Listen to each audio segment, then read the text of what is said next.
Hello there, welcome to the continuation of our JavaScript class. In today's class, we're going to be looking at the JavaScript data type. In every programming language, data is being stored. You, you cannot write a program without dealing with one data or the other. Now, data types are simply looking at what kind of data do you store in this variable. Now, JavaScript is a loose data type. Now, when we say a programming language is a loosed data type, what we mean is that you can define a variable and store any kind of data in it.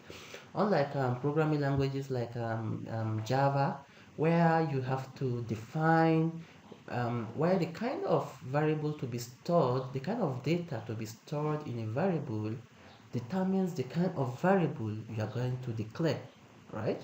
So, but in JavaScript, you can declare a variable by simply saying var, then variable name, and then you can store anything inside the variable, and it has no problem with that. So even in the course of execution, a variable can change from maybe being an int variable to a string variable without any problem. So that's JavaScript. Okay, so we're gonna be looking at data type. JavaScript variable can hold many data types, including numbers, string, objects, and more. Okay, so let's look at this. Variable length equals 16, that's a number. Variable last name is equals to Johnson, that's a string. Variable x is equals to this is an object. Now this is what we call the JSON object. So we're gonna look at the JSON in future. But then this is a way of storing data, for example, where you store data in key value pairs. So when we say key value pairs, what we mean is that you start the structure with a open braces and you end it with a closed braces, right? Now key value pairs, this is a key, last name, and first name and last name are key, and this is a value. So a key column value. So data is stored in form of key value pairs. Now, what this means is that you could reference a key in this variable by simply using the dot notation. We're coming to that in future when we treat objects very well. Okay, so in programming, data types is an important concept. To be able to operate on variables, it's important to know something about the type. Without data type, a computer cannot safely solve this. Yeah. So the computer needs to know that this is a number. Okay, this is a string. So I'm just gonna concatenate, right? Okay. JavaScript evaluates expression from the left to the right different sequence can produce different result. Okay, so now look at this. So expressions are executed from left to right. So in that case, this guy is gonna be added as a number, and then it will be concatenated to this. Okay, that's nice. So, but then this guy here, since the expressions, the string comes first, then the entire expression will be treated as string. Okay, that's nice. So JavaScript types are dynamic. JavaScript has a dynamic type. This means that the same variable can be used to hold different data type. So it's loosed. So for example, you declare a variable here called x. At this point, x has nothing, so therefore x is undefined. Now undefined is a type of data as well in JavaScript that is given to a variable that has nothing in it. So if I say variable x, now this is what we call variable declaration. So x has nothing in it, so x is undefined. Now I say x equals 5, so I'm now storing 5 into x. So now x is a number. Again, as my program runs, that's why we say dynamic, because even at runtime, you You can change the type of a variable by storing a new kind of data in it. I now stored John, which is a string, in X, then X is now string. So JavaScript variables are dynamic. Now, JavaScript string. A string or a text string is a series of characters like this. Now, strings are written with quotes, so you can use the single or the double quote. So when you want to write a collection of characters like this to be treated as a string, as a wholesome text, then you enclose it with using what? Either the single quote or the double quote. It makes it a string. Now look at this. Variable answer 1, it's alright. Answer 2, he's called Johnny. Answer 3, he's called Johnny. Now look at this. You could use, this is just trying to tell you how you could use your single quotes. So for example, now you have a statement, a string that contains a single quote like this. Then the right way to express that string is to enclose it using what? A double quote like this. So you can use quotes inside a string, or you have a string that contains a double quote like this. Then to represent that string, you enclose it in a single quote like this. So you can as well use a single quote in a double quote like this. Okay, now these are numbers. This is if a number with a decimal point, like, so we call it a float, and this is an integer, which is a number without a decimal point. In JavaScript, you can also represent large numbers using what?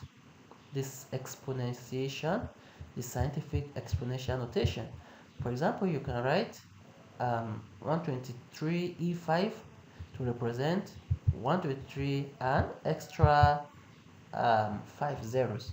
Or you can say 123e minus 5 to represent 0.00123 in 5 decimal point like this.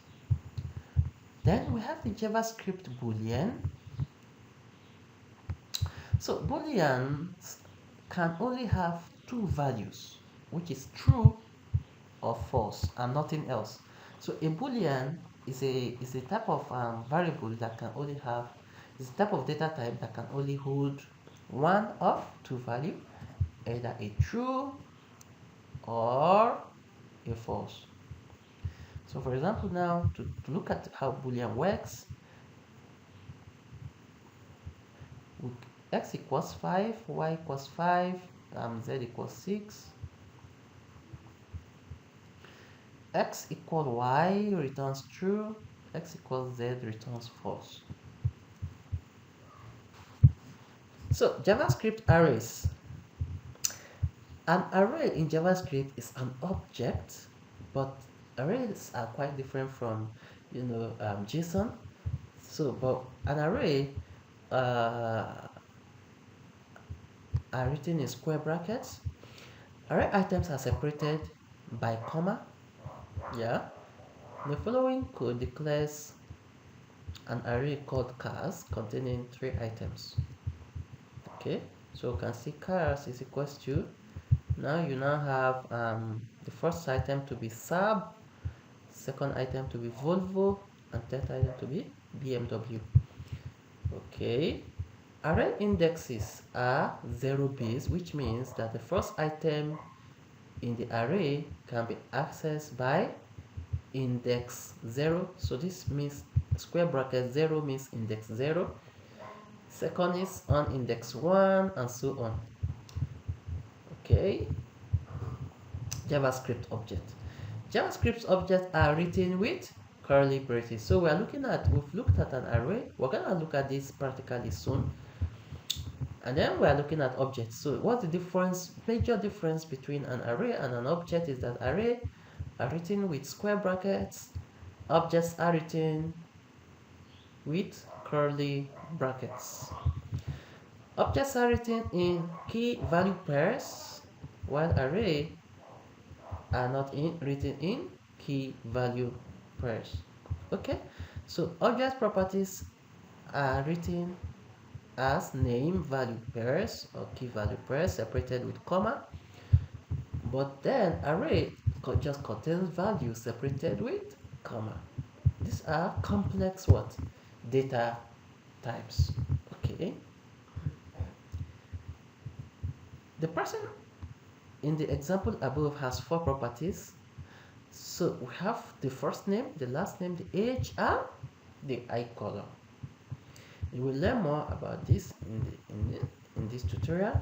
So the type of operator, we've already learned about the type of operator in JavaScript, which helps us to which tells us what is the type of a variable. So you can use the JavaScript type of operator to find the type of a JavaScript variable. So for example, if you say type of this, of course, if you have an empty quotes like this, it's an empty string. So type of this are all strings. Type of 0, of course, is number. All these are number. Undefined. In JavaScript, a variable with a value, without a value, has the value undefined. And the type is also undefined. So when you say var car, and you now say type of car, it will tell you that car is undefined, the empty value. An empty value has nothing to do with undefined. An empty value, an empty string has both a legal value and a type. Yeah. So now we get the null. In JavaScript, null is not supposed to be something that doesn't exist. But unfortunately in JavaScript, the data type of null is an object. You can consider it a bug in JavaScript. Type of null is an object. It should be null. Well, they created it so you can empty an object by setting it to null like this. So that's a logic. This is another logic. So if you want to empty an object, simply set it to null. You want to destroy it, you can set it to null, or you set it to undefined, like that. Okay. So for example, you have a variable like this, and then you set it to null. I'm gonna copy this code now. I want to paste it on my console and see what happens. Okay, so if I say enter, of course person is null, but because it has been set to null, so it has been destroyed. But if you have something like this,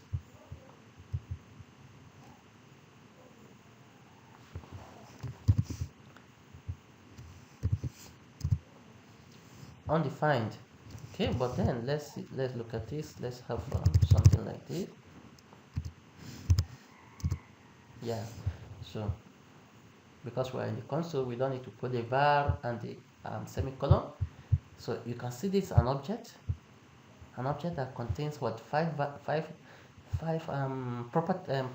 properties: the age, the eye color, the first and the last name. So it's an object. The type is what is an object. Okay, let's continue. What's the difference between undefined and null? Undefined and null are equal in value but different in type. Yeah, so the data type are different, but in value they are both nothing. They are both empty, right? Okay.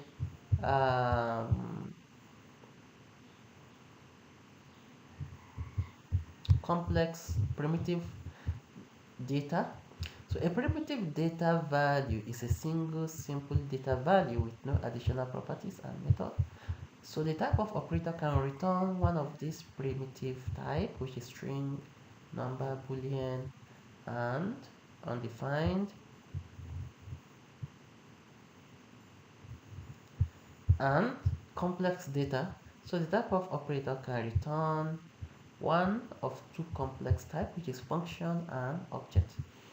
So if you have a function and it's a type of function, it returns a function. If you have an object, it's a type of object, it returns an object. So both objects, arrays, null, they're all objects in JavaScript.